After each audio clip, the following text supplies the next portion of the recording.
What's up, everyone? Welcome to Korean Drama Reviews, where we review your favorite Korean dramas in less than 10 minutes. Today, we're going to be reviewing What's Wrong with Secretary Kim. So, sit back, enjoy, and let's put 10 minutes up on the clock. Our story begins with successful narcissist businessman Lee Young-jun and his personal secretary Kim Miso, who is the unfortunate soul that has to deal with this guy. Over the past 9 years, Miso has become the perfect personal assistant to Young-jun. There may be some tension between the two of them, as Young-jun gets jealous when Miso is talking to some guy at a party. Miso shows Young-jun to not worry because she wears a fake wedding ring to ward off guys. She also tells him that she's going to be quitting for personal reasons, so he needs to find a new secretary. Young-jun is distraught over the news and unsuccessfully tries to bribe Miso to stay with him. His efforts are futile and he ends up hiring Ji-ah as his new assistant, which doesn't work out because she tries to kiss him.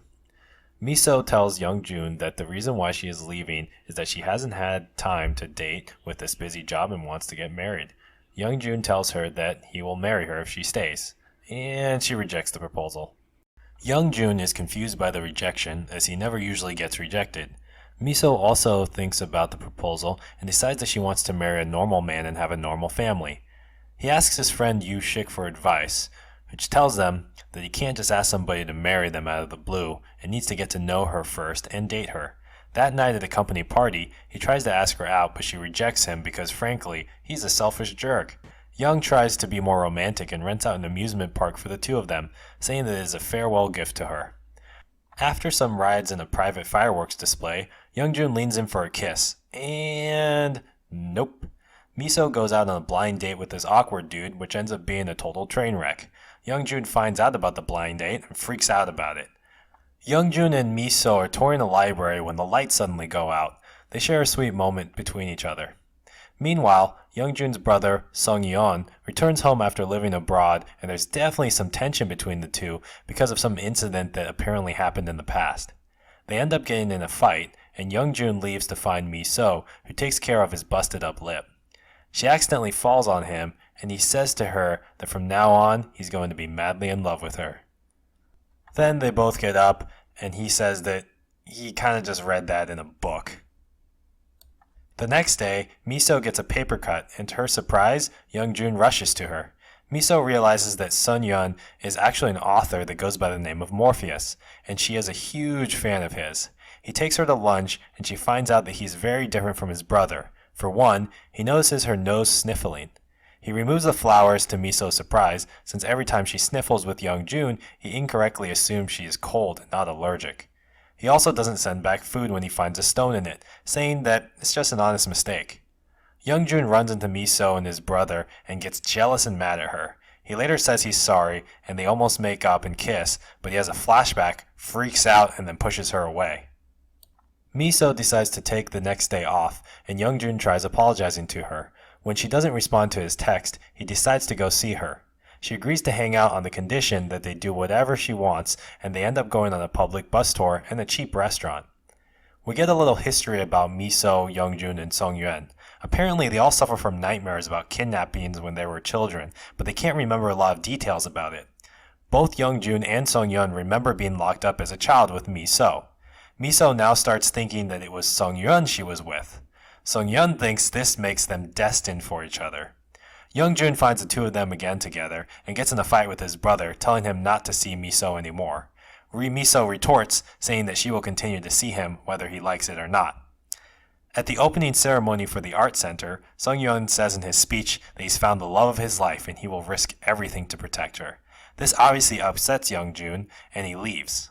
Miso rushes to comfort a distraught Young-jun, and she tells him that she was afraid to tell him before, but she actually does like him, and they kiss.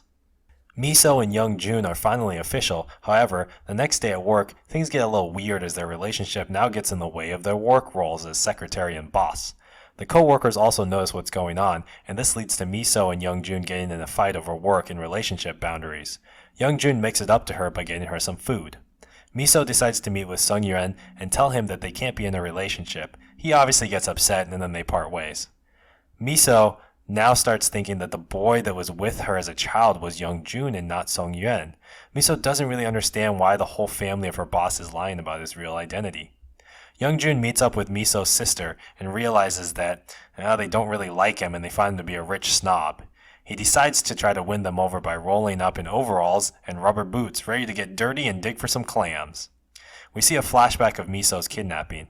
She sees her kidnapper hang herself, and little Young-jun tries to hide her from the sight of it.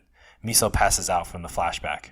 Miso is knocked out in the hospital, and Young-jun tries to wake her up and tells her exactly what happened all those years ago. Apparently, he knew the whole time. As a kid, Miso wakes up in the middle of the night and she can't find her mother. She goes looking for her and follows a strange woman who promises to take her to her mom. Instead, she brings her to her house where Young-jun is sitting there already tied up. Young-jun tries to confront Miso, but the kidnapper grabs her and ties a rope around her neck. Young-jun pleads for her to stop, and she ends up just hanging herself. He takes her home, and she tells him that she's going to marry him. Back in the hospital, Young-jun remembers when he saw her for the first time, and he recognized her immediately. He hired her even though the others were a lot more qualified than she was. We see flashbacks throughout their 9 years together, where he finds Miso working late and trying to finish her research, but then he tells her to go home and calls the director to tell him to push back the due date. Again, she hands him a keychain as a present, and he says it's not his style, but when she leaves, he holds onto it and smiles. Miso opens her eyes, and Young-soon explains why he kept her so close. Who else would have been able to protect you? I'm Lee Young-jun. He says he didn't want to tell her because he didn't want her to share his pain.